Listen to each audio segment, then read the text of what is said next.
Fasting. By G.A. Parwez. Translated by Dr. Manzoor-ul-Haque. The Quran's injunctions of fasting are explained briefly. These injunctions have been given in the Surah Baqarah. The related verse are given below. 1. O believers, prescribed for you is fasting, as it was prescribed for those that were before you, that you may safeguard the divine laws. 2. 183. 2. Fasting is for a prescribed number of days. 2:184. 3. If, during Ramadan, any of you is sick or on a journey, he must complete the prescribed number by fasting on other days. 2:184. 4. And if those who cannot fast except with strain hard to bear, providing food for a person in need in lieu thereof is enough for them. 2:184. 5. Whoso volunteers for good, it is good for him, that you fast is good for you provided you understand the rationale for fasting. 2:184. 6. That fastings are of the month of Ramadan during which the Quran has been revealed. 2:185. 7. Hence a person among you who is at home during this month should observe fasting of this month. If any one of you is sick or is on a journey, he should complete the prescribed number of fasts by fasting on other days. 2:185.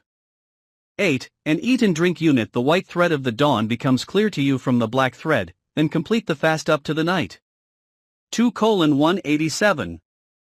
9. Permitted to you, on the night of fasting, is to cohabit with your wives. 2:187. With these verse, it became known that fastings are of the month of Ramadan, neither of 3 days, nor of 9 days, but of the complete month. During fasting, right from the time the white thread of the dawn becomes clear till the end of day, eating, drinking, and having sexual intercourse with one's wife is prohibited. Fastings are for a person who is at home during this month and is healthy. The patient, on recovering from illness, and the traveler, on returning from journey, may complete the prescribed number of fast by fasting on other days. One condition remains unsettled now. It is for the person who, in so-called general meanings, is neither sick nor on journey. But due to one or the other reason, fasting for him is a strain hard to bear, e.g. there is an old man residing at his residence and is not sick. But due to his old age, he has become so weak that he cannot fast except with great hardship. It is evident, he cannot be said to complete the prescribed number of fasts by fasting on other days after the month of Ramadan. The decree for such persons has been described in verse 4, those who cannot fast except with great hardship, need not to entangle in any hardship. They may provide food for a person in need in lieu thereof. Pause to reflect. The above-mentioned 3 kinds have contained the nature of every condition. That was the very requirement of the comprehensibility of the injunction. We have translated this verse wa ala alathina yutikunahu as those who may fast but with a strain hard to bear, though it is generally translated as those who have capability to fast. This translation is not correct. It is because this translation would mean, those who have capability to fast may provide food to a person in need while those who no capability to fast may observe fasting. It cannot be the will of the Quran. The crux of the matter is that the exposition of the word taqat accepted to be understood in Urdu among us is different from its exposition in Arabic language. Consult Arabic lexicons for it. At page 1304, volume 2 of Mohit, it is written as: the meaning of taqat is to be able to have power over a thing, but to be able to is such a quality of prowess which a person can hardly do. Actually, this word is derived from tauq, which means to grab anything within its enclosure. That which we have no prowess is not the meaning of this verse. ربنا ولا تحملنا ما لا طاقة لنا به 2:8. Its meanings are, the compliance of which is hard for us. Similarly, in the famous Arabic lexicon Lisan al-Arab, volume 12, page 103, it is written: taqat is the name of that quantity of prowess, which is possible with great hardship for a human. Mufti Muhammad Abdu, in his Tafsir al-Manar volume 2, at page 155, writes: Ida Katan, in fact, is absolutely the lower nomenclature of Maknat and Qudrat. For this reason, the Arabs use Ataqulshay only at that time when its prowess is extremely weak, that is, it be hard to bear. So Utkuna ho old, weak and crippled people whose state of disrepair cannot be expected to be removed, and that these are the people who like them are helpless. It means these are the working class people whose subsistence God has placed in the jobs, which are hard to be accomplished. That is why Imam Raghib, on him be mercy, has written, Taqat is the name of that quantity of the prowess, the doing of which is with great hardship for the human. This has, too, been corroborated with the Tafsir Kashaf, where it has been written that the exposition of Taqatun includes those jobs the performance of which is with strain hard to bear. And the words Wa'ala alathina yutikunahu mean those old men and old women for whom there is the decree of redemption for not fasting. It is for this reason that this verse is confirmed and not repealed. In the exegesis Ruhul Ma'ani, there is written that in Arabic language, the word al-wazay is the name of that prowess which is with ease, and the word taqatun is the name of that power which is with severity and hardship. Hence the meaning of this verse would be, in these persons, who can fast with severity and hardship, have to give food to a person in need. Ruhul Ma'ani, Volume 2, page 59. From the aforementioned elaborations, you have understood the exposition of the word taqatun in the Arabic language, and hence on the same basis, the translation of this verse Wa'ala alathina yutikunahu like the following translation is not correct, and those who have the power to observe fasting. Its correct translation is this, those who can observe fasting with strain hard to bear. As you know, the style of the Quran is that it puts forth a principle, and then it leaves to the collective system of the Ummah to stem its detail on its own. Hence this very comprehensive style has been used for this verse, Wa'ala alathina yutikunahu. A principle has been stated here and its detail has not been given on its own, as to whom are those people who can fast with strain hard to bear. Its detail has already been defined and can even now be reconsidered.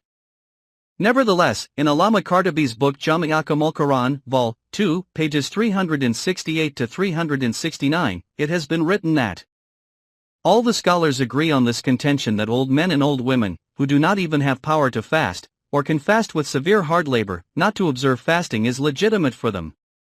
But there is disagreement on this point. What is the charge that such people have to undertake? Hence Imam Rabi and Imam Malik, on them be mercy, have said, there is no charge that they have to undertake.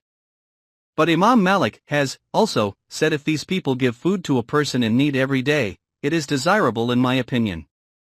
Hazrat Uns, Ibn Abbas, Qais bin Asibi and Abu Huraira, on them be mercy, have said, the charge they have to undertake is redemption and not the making up for the omission, the delayed fasting.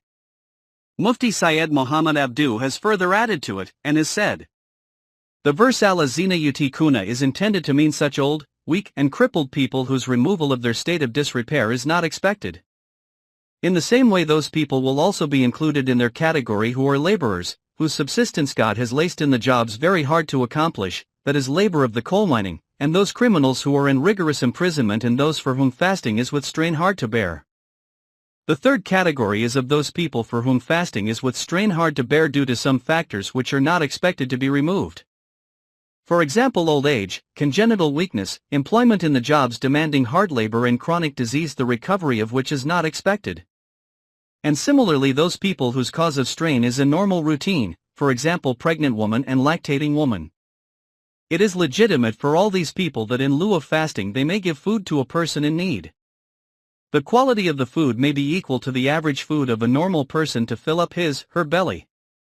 Tafsir al-Manar, Volume 2, pages 155 to 157.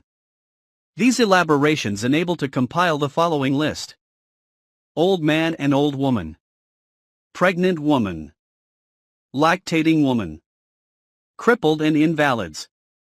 Those suffering from chronic diseases, who may not be expected to recover and may, with this state of disrepair, fast with strain hard to bear. The weak, who are constitutionally born weak. The labor whose subsistence is always through the jobs demanding severe hard labor, for example those working in the mines, in the factories or rickshaw drivers. The criminal who are taken in rigorous work in the prisons. This is not the only comprehensive list. Additions according to the existing as well as individual circumstances can be made to it.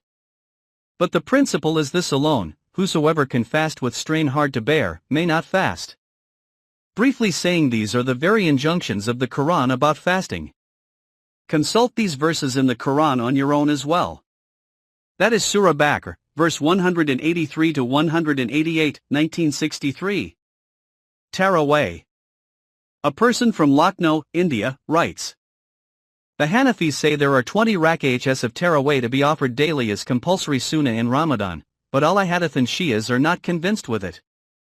To the Al-Hadith, Taraweh and Tahajjud are one and the same thing. The number of rak'ahs in both is 8. They talk of the 20 rak'ahs of Taraweh as schism and innovation. There have remained and are continuous happenings of bickering over this issue among the Hanfis and the Al-Hadith. What is your research about Tarawih? The Hanafis confess this fact that there was no practice of offering Taraweh before the saga of Hazrat Umar. Even then they consider the renouncers of Taraweh as sinful. What is its genuineness? Tolu'i Islam. There is no mention of Taraweh in the Quran. These were initiated at the times of Allah's Messenger or of Hazrat Umar's. This is a question of history. The Shias and Suns have disagreement over it. Everyone is aware of these discussions and controversies. On the question whether the number of rak'ahs in Taraweh is 8 or 20, there is disagreement within the Suns itself. And no one is unaware of these debates. Tolu'i Islam does not revel in such debates. Its precept in the matters not mentioned in the Quran is self-explanatory. Islam is the name of the life of preservation of the self within the boundary walls of the Quran.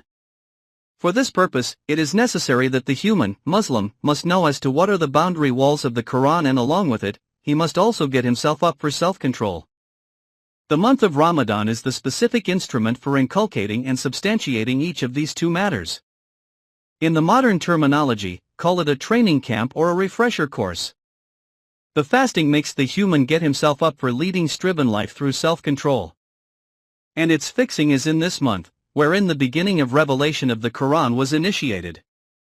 It brings this stark fact to the forefront that special arrangements during this training course should be made for gushing forth the entire Quran to the striven people, Mujahideen, so that they may fully comprehend as to what the connection of the sword and the Quran is with each other and how these two come to be the instrument for safeguarding each other. It appears that the Islamic system of the first era, in order to bring the Quran to the mind of the people all at the same time, devised this method, and method is now being performed only to acquire the reward of a virtuous act, sub. It is because the way the Quran is recited now, during the Taraweh, is neither understood by the Quran conner who cause others to hear it as to what he had recited, nor do their disciples in the congregation comprehend it as to what they have listened. And it is obvious that the way the words of the Quran are repeated and heard without being understood cannot make the exposition of the Quran understandable.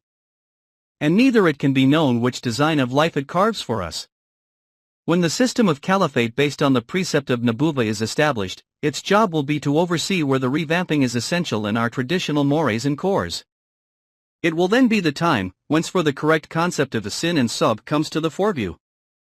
1956. Etikaf. A person from Karachi writes. Some days back I had a chance of hearing a sermon of a big Maulvi Sahib in Jama'at prayer. He proved the order of etikaf from the Quran and told that to sit in etikaf during the last 10 days of Ramadan is a very important worship. He elaborated the orders of etikaf in such a way that I sensed pure monasticism glistening vividly in it. He was saying, a man confines in a mosque for sometimes, far away from the hurly-burly of life, where he remains busy in the prayer, worship, of Allah all the time. I could not understand as to how Islam and the Quran impart such type of teaching of monasticism. But I was amazed when he referred the Quran for what he had said. He recited the verse of Surah Bakr of the Quran and put on the pen of the Quran what he had said. Will you please explain as to what the factual position of etikaf is and what the correct meaning of the referred verse is? Tolu'i Islam. You have correctly understood. In such a type of etikaf in vogue among us, the person sitting for etikaf by stretching out a coverlet remains occupied in a corner of a mosque. And he does nothing except repeating the words of the Quran day and night or remain sleeping. It is absolutely non-Quranic and negation of the true essence of Islam. Islam does never impart the teaching of such a type of monasticism or worship. There is no mention of such kind of etikaf in the Quran. The words, ikfun and ikfin, have come at many a place in the Quran, where the meanings are, continuously and steadfastly go on doing a work. About Kaaba, it has been said that it is 4 ta'ifin, 2, 125. Here Aqaifin means such a group of people who does not keep the humanity unkempt and tossed but keeps its environs set in order by tying it up in a relation and continuously remains busy in this very noble cause. With this bliss enjoyed, its members take their way on. You will find the meanings of these words in the Lughatul Quran, lexicon of the Quran. In the very verse you have referred, there has neither been any order given to the Muslims for sitting in etikaf, nor has any aspect of its honor been described. In the aforementioned verse, nothing more has been given except that there is a direction for those Aqaifin fil masajid and nothing else. The meanings of Aqaifin fil masajid are, those taking up their abode punctually in the mosque, those harboring in the mosques, those having a firm footing in the mosques. Who are these Aqaifin fil masajid whose mention has, by the way, been made in the injunctions of fasting? In order to understand it, without getting bogged down in its detail, keep this point in mind that fasting is, in fact, a training course for developing self-control and endurance in the Muslims. And the mosques are the locus standi in the national life of the Muslims. In connection with fasting, the mosques here mean the training centers or the training camps. Then understand this point that in this annual training course there may necessarily be some people who may be detained in the training centers or training camps during the night hours for the accomplishment of some urgent matters. As has already been described in detail in the verses given under the injunctions of fasting, that those, that is the general fasting persons, taking part in this training course, have been ordered not to eat and drink and not to cohabit with their wives for the whole day. They have been permitted therein that they can go to their wives during night hours, when there is no fasting at night. But contrary to the general fasting persons, those who have been assigned certain duties and have been detained in training centers or training camps, during night hours, should remain away from their wives during night hours. This is neither limited to 10 days, nor to the last days of Ramadan. It depends upon the system to observe as to how many days or how long this system detains a person in the training centers or camps during the night hours. Anyway, as long as these persons remain in the training centers or camps, they will have to avoid the sexual intercourse with their wives. It is this, the exposition and the perspective of this verse of the Quran. Since this system has eluded our observations, and all matters are being carried out just as traditional worship, hence is this vestige of etikaf being acted upon, just a ritual convention in vogue among us. 1956.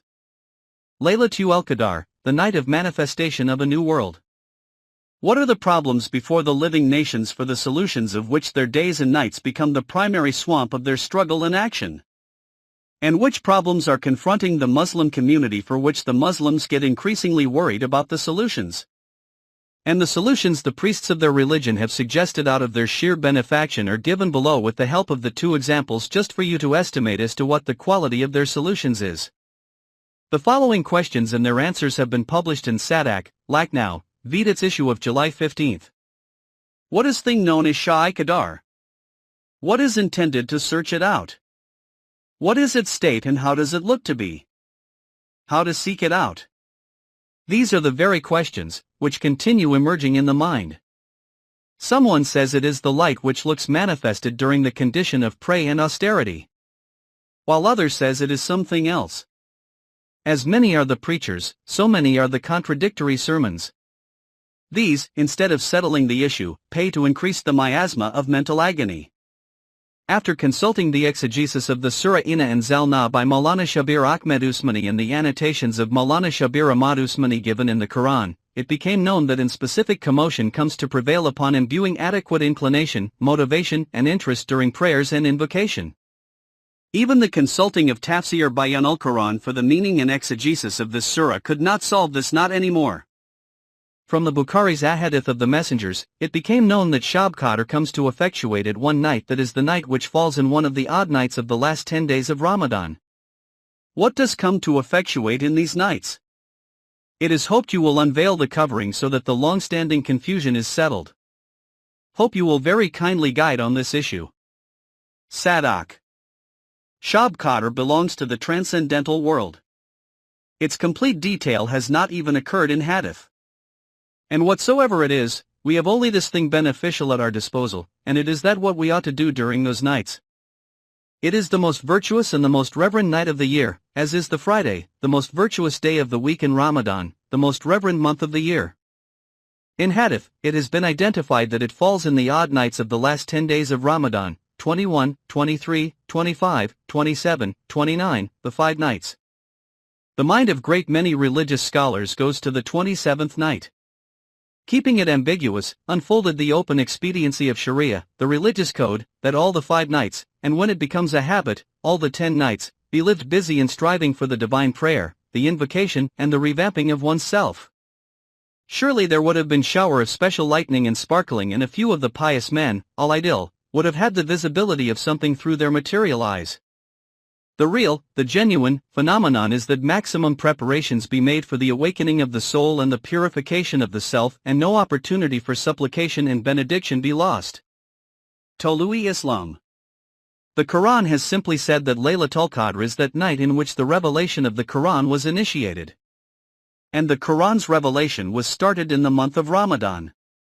Since through the Quran's revelation the world got new values, so the night in which its revelation burgeoned was surely the Laylatul Qadr, the night of values. The Quran does say nothing more than that. 1955. Eidul Fitr. Inquiries from numerous places have been initiated to know as to the honor of which ceremony the Eid al-Fitr is celebrated, and that what the purpose of this festival is. The answer tendered to this question is that at the eve of Ramadan, and that of its ending, Eid al-Fitr is, indeed, a sacred function of the annual celebration of the Quran's revelation. Usually the festivals of jubilation and rejoicing are celebrated in the world for the change of the seasons, or for establishing the monument of any person, or for preserving any prominent event of history. But what Islam declares is this: the change of season takes place according to the law of Allah, the human's monuments can perish and the world's events can be made to forget. But the message of Allah preserved in the Quran can never vanish, the charge of its preservation He got unto Himself, He who is alive and can never die, is so lasting that He has neither any decadence, nor is destined to decay. This rejoicing festival of Eid is the monument of the revelation of living and lasting Book of Allah, the Allah who is the living and the everlasting. Preparations were made all over the month for the celebration of this festival. Those preparations were, indeed, the integral part of this festival as well. Islam is the name of obedience to the divine laws, not the obedience by compulsion but the obedience from the core of the heart. It is the accomplishment of the laws in such a way that a true subordinate to these laws cannot even touch a thing, unlawful and unrecognized. It is he, in whose hands, no illegitimate laws can be rendered to the property, life, honor and chastity of any human. For the consolidation of this very passion of obedience, it has been ordered that in compliance to this law, even the thing lawful and pleasing be left for some time, so that there be never any casting of the eye to the thing unlawful and unrecognized. They were made habitual to bear the intense pangs of hunger and thirst all the day over, so that they are addicted to pass smilingly and steadfastly through the extremely difficult stages of their life struggle. It was, as if, an annual training camp in which provisions were made to revitalize the new inspirations in life. It was a refresher course, a memoria technica, to reinvigorate the memorandum, that in which the direct link between Allah and man was refreshed. It was stock-taking through which we had to evaluate the sum total of our deeds and consequences spread over the whole year, to oversee as to what extent we have marched ahead on this scale in one year. When, after the labor of hard work and during the obedience of a complete month, growth in the tender feelings of heart, vision in eyes, sharpening in minds and invigoration in psyche were inculcated, they were ordered to assemble at a place so that they may sit jointly and contemplate as to what they have to do to achieve and perpetuate the life which is the characteristic feature of the party of those who follows the laws of Allah, party of Ma'manin, and that the contracts of which are vividly glistening, like the true diamonds, in every page of the Quran. As a result of this contemplation they may develop such a program, which their selected leader, Imam, may announce in his address. After that, their representatives with this decisive program may start going to the concrete capital of the Islamic Ummah, that is the House of Allah at Mecca, where, in the light of these various local programs, a common system is devised for the all-Ummah. It is these, the various integers of this mirthful festival and the brief outline of its integral parts.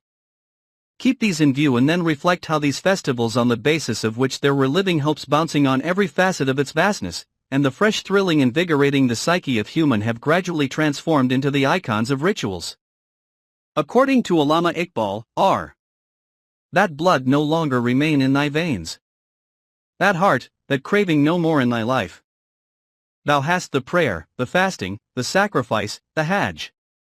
All in rituals alive in thee, but thou hast lost thyself. 1955.